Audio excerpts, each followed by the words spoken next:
Southampton, Mark Hughes is rubbish. Sorry, Mark Hughes has never been a good manager. He keeps getting jobs off of his playing career. Literally. And I just don't get it. Like, what has he done? Because that QPR team, that shouldn't have gone down when they went down. And it's funny because the last game... He relegated Stoke. 2012. He did. And he nearly relegated Southampton in the same season. The 2012 one, they stayed up in the last day of the season when Man City won the league. And he was like, this is never going to happen again. And the next season it went down. So I guess he was right. They were never going to stay up again, innit?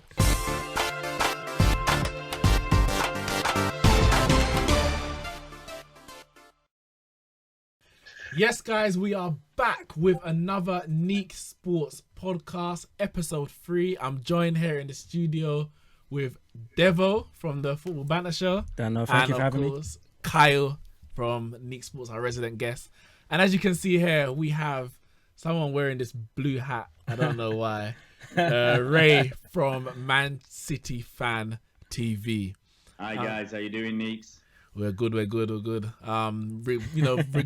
of the result, I'm happy to be here, happy to be alive. But we'll get into that. And I think that's really where we're gonna start. We're gonna start with the Manchester derby, and then we're gonna talk a bit about the Premier League teams in the bottom half of the table. It seems to get skimmed over a lot. We talk about the title race or the lack of it, European race and that kind of thing.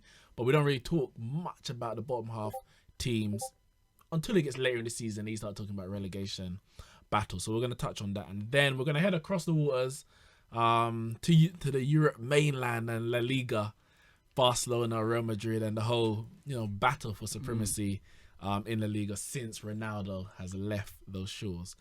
All right. So we've spoken about the top of the Premier League, Man City, 8th place Manchester United. We're going to go a bit lower, talk about the bottom half of the table now. Wolves. They're top of the bottom half of the table. I'm actually surprised when I look at it because the way they've actually played football this season, you would think they'll be slightly higher than they actually are. Yeah. What did you make of their 1-1 draw? With Arsenal? We were very lucky to come out of that with anything.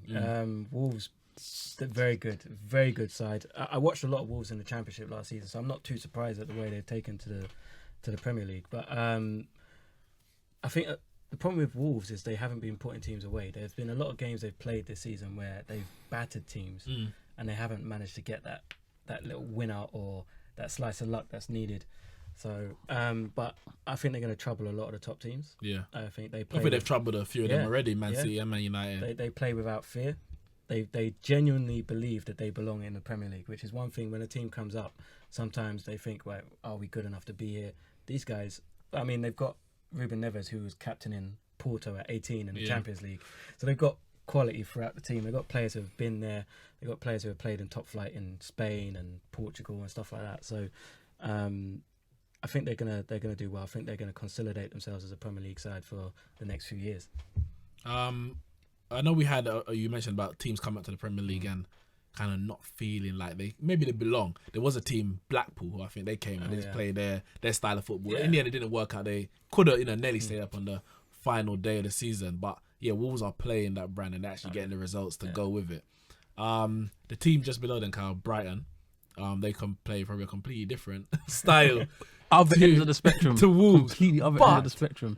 I'm not going to say they've cemented their place as a Premier League side because I think it's only the second year, isn't it? This is the danger season. Yeah.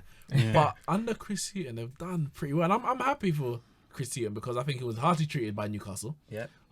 He did a decent job at Norwich, and obviously he got Brighton back up, and he kept his job. And as a black manager in the Premier League, where there's not many of them, English managers anyway, black English managers in the Premier League, and I think it shows that when you do trust the manager who has brought you up, as Bournemouth have done with Eddie Howe, you don't just but now we're up, we're gonna go out and get either the most fancy manager or the fancy players. We're gonna get something that kind of just fits into the reason why we're here in the first place. I think it can work even if they're not playing the same style as Wolves. 100%. And Brighton are actually doing really well. They actually surprised me. They're doing a little bit better than I thought that they would have. They look, apart from that last game that they just lost 2-1 to, was it Cardiff? To Cardiff 2-1. Very surprised about that was actually just a shock result. And you wouldn't, if before the season started, if someone said, "Oh, Cardiff would beat Brighton at home," you just like, well, it's kind of expected. They're at home. It's Cardiff, Brighton. But how the seasons progressed, it was kind of like we expected Brighton to win. But I think the red card kind of did them one. Yeah. And the goal was offside. The winner, Sol Bamba's winner was offside. And they should have got booked as well. For Yeah. that. I was who won the manager of the month? Did Hughes win it? No, I think it was a Watford manager won the last. Oh, they gave it. Yeah, okay. I think they've struggled since. Because I think they in that month was October. They won 3-1-0 games. There's no good clean sheets, and I thought Castillo might take it. So, but it just shows that how good they were, especially in that month. That didn't concede a goal. In that month. Mm-hmm. A team who has surprised me for all the wrong reasons, Fulham. They're 20th. No, they haven't surprised me. I actually expected this. Really? I honestly expected this. Really? Honestly expected this. Like, my work colleague, he supports Fulham. Yeah. He supports Fulham. And he, before this, obviously this season, the transfer window closed before the season started. And they were spending all this money. It was like, look how much we're spending. We're going to step. We got some quality players. We're going to step.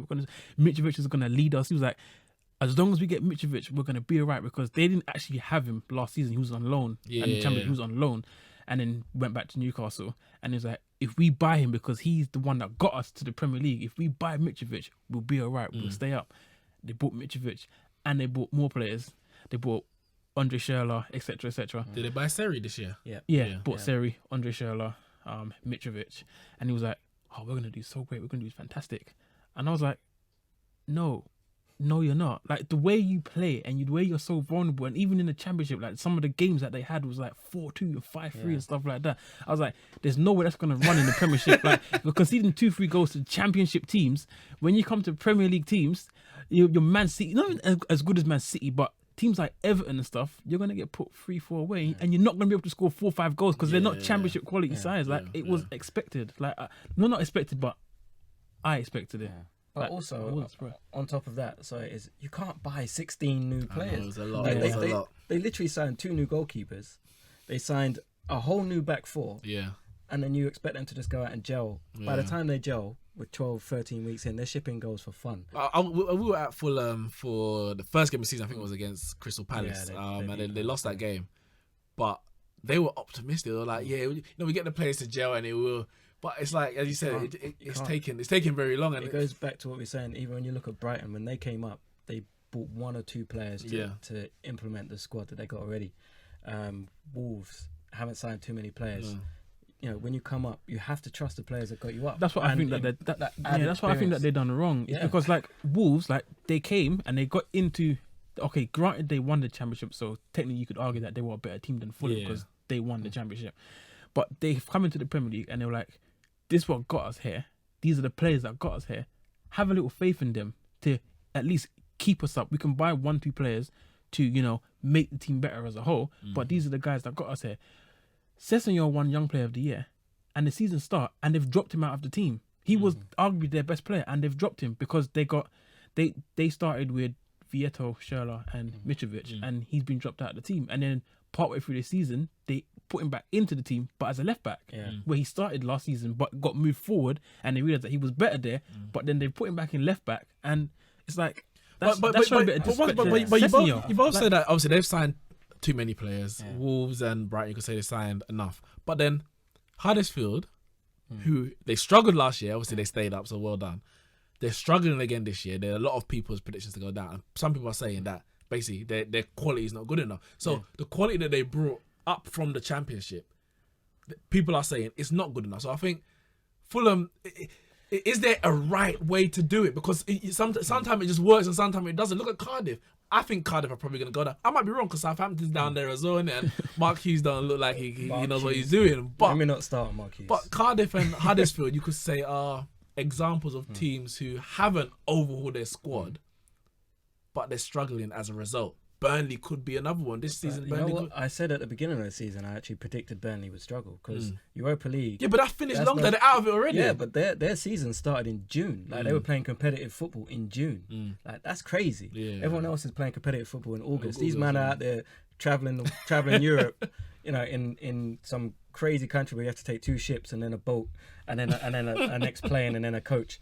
just to kick off at like 7 o'clock in the evening, and then they're coming all the way back. It takes a toll. You see, even some of the, established Premier League sides, although Burnley are established now, but you saw it with teams like Everton and stuff, where they've gone into Europa League early and they've struggled the early part of the season because of the amount of the extra work that you have to do. Yeah. So I predicted Burnley would struggle, and I think to go back to Huddersfield and Cardiff, Huddersfield, they've brought in players, but they can't shop in the same market as some of the Premier League sides. Fulham have the added advantage of being in West London. Let's be honest. Yeah. So if you sign a player, they want to live in London, they want to be around London. You have that. No one wants to go to No one's Huddersfield. going to want to sign for Huddersfield and live out on the moors and them kind of things. So they're shopping in a different market. So I think you have to adapt to. And David Wagner's done a great job at Huddersfield. But if they went down, I wouldn't be surprised. No, I wouldn't at all. I think a lot of the fans, we were there for Leicester versus Huddersfield, and they were like, yeah, we're probably going to go down, but Wagner won't be sacked. Doing one hell of a ride there. And I guess similar to Burnley, when Burnley first came up, then they went back down, kept Dyche and came back up, and they're trying to now establish himself as a Premier League side. And I guess when you don't spend that kind of money or the board don't make that kind of investment, there's less pressure on the manager. Whereas the Fulham manager, if they're looking like they're going to go down, which it does at the moment, at some point, he's probably going to get sacked. Because they've invested a certain amount. I think 100 million they spent, isn't it? Yeah. 100 million they spent. Yeah, he'll be gone. You spend that kind of money, you need to be staying up in the league. But this is what I was saying the other day. Like, you can spend 100 million in Primark, and then you've got someone else to spend 100 million in Selfridges. You might get more items, but it's less quality. Yeah. But you still spend your 100 million. Yeah, 2 washes. I mean, you might just went up the road to Selfridges and buy 4 items, but you're going to have those. It's going to last, isn't it? And you're going to look fresh. You know what I mean? I touched on Southampton, Mark Hughes, and they're in 17th at the moment, level on points with Cardiff and Crystal Palace. Are Southampton going down? And Southampton's a weird one because they've brought through so many players through the years. We start from Theo Walcott, Gareth Bale, Oxlade-Chamberlain, right up to the likes of Nathaniel Klein, Lallana. I know I'm missing some that's gone to Liverpool. Lovren, Van Dijk. No, all of them, innit? All of them come from Southampton. All come via Southampton anyway. But there's only so long that can actually last. I know we spoke about the academy, but you can't keep producing that kind of world-class talent season after season, because season after season those players are going. But you look at Crystal Palace, who they've probably just got 1 star in their team. But at the moment, that doesn't even look like enough to keep him up, because if he's not performing or unfit as it was in the last game, then they don't really have any hope. Have you just heard what you just said? You've literally just written off like 5 or 6 teams. Only 3 teams can No, go down. but I didn't say Fulham. Fulham I put out there. The Fulham, for me, You said Huddersfield. Southampton in 17 didn't look like that they're going to stay up. Crystal Palace are in trouble. You said Huddersfield are going to go down. They are. Cardiff. So for me, Huddersfield. Actually, I'll get onto relegation. But in terms of Crystal Palace and Southampton, what hope do they I have? think Crystal Palace need to learn to live without Zaha, because the stat that from the beginning of last season, they haven't picked up a point in a game that he's not playing. Are you serious? No, serious. They haven't picked up 1 point in a game without Wilfried Zaha from the beginning of last season. And goals, they can't score for love nor money without Zaha scoring. They need a striker. Jordan Ayew is not that guy. No, I knew he wasn't that guy from this time. And it looked like they were going to sign got Welbeck, but Benteke. What happened to that guy? He was a menace at Villa. I don't know what happened to that guy, but it looked like they were going to sign Welbeck, and then obviously Welbeck's now injured, and we hope him a speedy recovery. So I don't know what Palace are going to do, but Hodgson needs to get a goal scorer. If they get a goal scorer, I think they'll be okay, because the rest of the team, Palace hardly ever get beat battered. up. Yeah, they don't. Do you know what I mean? They They're don't. always in every game. It's just they don't get the goals. Southampton, Mark Hughes is rubbish.